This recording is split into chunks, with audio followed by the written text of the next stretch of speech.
Маманың огурцылары. Не дейміз, мына жерде огурцыларды жақсылап жуып алдық та, сөйтіп, өтпейді ғой, жуып алдық та бастарын алып тастадық. Сөйттік те банкаға мама салды өзінің заттарын. Ана хрені бар, зелені бар, болгарский бар, чесногы бар, калампыры бар, укропы бар. Сосын ана майда огурцылардың барлығын салдық. Полядан алдырғанбыз біз сразу. Сол огурцылардың бәрін салдық. Банкаға толғанша, аузы мұрнынан шығып кеткенше салдық. Мама өз салып отыр. Мама бізді араластырмайды. Қарап отырып үйреніңдер дейді.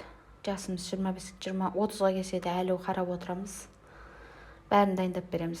Ары қарай ыстық суды құйдық. Үстіне ыстық су, бірінші ыстық суды құйып алдық.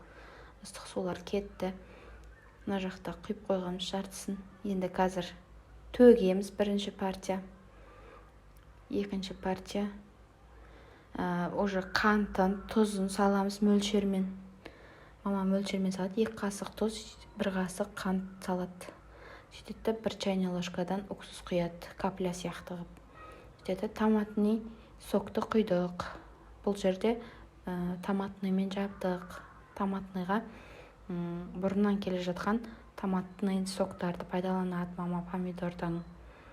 Мына жерде жартылай помидордың соғы, жартылай қарапайым огурцы. Осымен бәрі бітті.